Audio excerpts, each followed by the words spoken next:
ఉమ్మడి మహబూబ్ నగర్ జిల్లా ప్రజానికం మరీ ముఖ్యంగా మక్తల్ నియోజకవర్గ ప్రజలంతా కూడా ఎప్పుడెప్పుడు ఆ శుభవార్త వింటామా అంటూ గత కొన్ని రోజులుగా ఎదురు చూస్తున్నటువంటి సందర్భం 2023లో జరిగినటువంటి అసెంబ్లీ ఎన్నికల్లో మక్తల్ నియోజకవర్గం నుంచి వాకిటి శ్రీహరి ఎమ్మెల్యేగా గెలుపొందడం జరిగింది.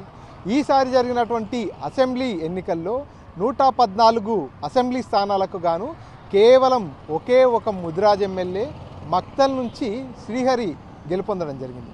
దీంతో అందరి చూపంతా కూడా శ్రీహరి వైపే మళ్ళింది. మక్తల్ నియోజకవర్గం నుంచి ఎమ్మెల్యేగా గెలిచినటువంటి శ్రీహరి ముదిరాజ్కు తప్పనిసరిగా మంత్రి పదవి వరిస్తుందనేది ఎన్నికలు ముగిసినప్పటి నుంచి కూడా అందరూ పెట్టుకున్నటువంటి ఆశలు. అందులో భాగంగానే ఎంపీ ఎన్నికల సమయంలో సైతం రాష్ట్ర ముఖ్యమంత్రి రేవంత్ రెడ్డి స్వయంగా తానే అనౌన్స్ చేసినటువంటి సందర్భం మక్తల్ ఎమ్మెల్యేగా గెలిచిన వాకిటి శ్రీహరి ముదిరాజ్కు తప్పనిసరిగా మంత్రివర్గంలో చోటు కల్పిస్తామనేటటువంటి హామీని కూడా ఇచ్చారు.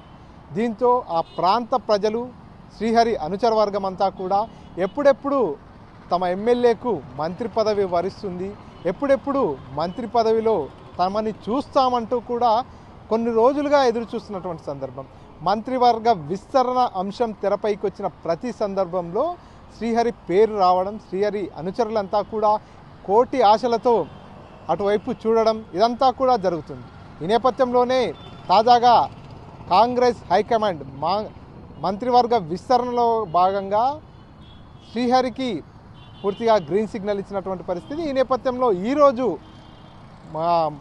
మంత్రి పదవిని ఆశిస్తున్నటువంటి శ్రీహరి హైదరాబాద్కు పయనం అవ్వడం జరిగింది.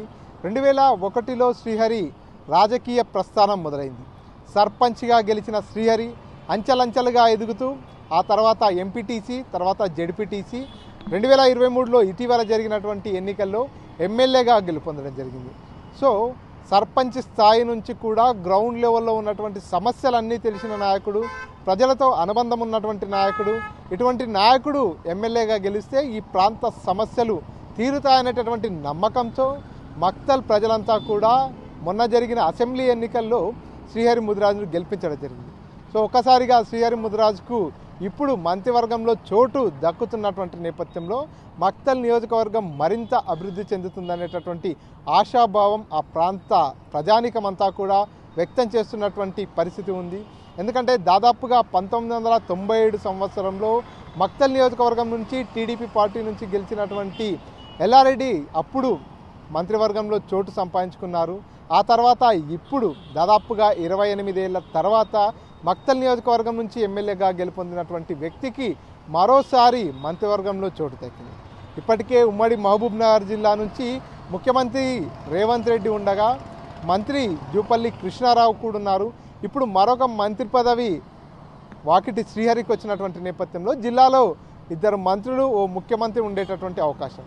ఈ నేపథ్యంలో పూర్తిగా జిల్లా సర్వతోముఖాభివృద్ధికి ఈ మంత్రివర్గం ఇదంతా కూడా దోహదపడుతుందంటూ కూడా జిల్లా ప్రజలంతా కూడా ఆశాభావం వ్యక్తం చేస్తున్నటువంటి సిచ్యువేషన్ ఉంది.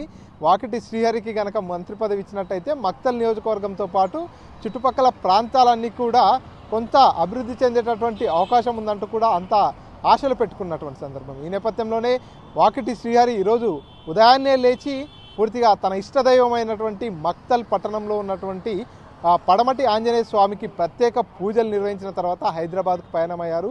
తాను మంత్రి పదవి వరించిన తర్వాత మళ్ళీ మంత్రిగానే నియోజకవర్గంలో అడుగు పెట్టాలంటూ కూడా అనుచర వర్గం అంతా కూడా కోరుతున్నటువంటి పరిస్థితి.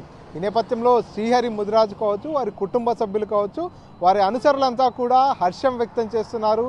ఎన్నో ఏళ్ల కల ఈ ప్రాంత ఎమ్మెల్యే మంత్రిగా ఉండడం అనేది ఆ ప్రాంత ప్రజలు చెప్పుకొస్తున్నారు. ఇప్పుడు 28 ఏళ్ల క్రితము ఆ ప్రాంతానికి మక్తల్ ఎమ్మెల్యేకు మంత్రివర్గంలో చోటు దక్కితే మళ్ళీ ఇప్పుడు మంత్రివర్గంలో చోటు దక్కినటువంటి సిచ్యువేషన్ ఉండడంతో మక్తల్ ప్రజలంతా కూడా హర్షం వ్యక్తం చేస్తున్నటువంటి సిచ్యువేషన్ ఉంది.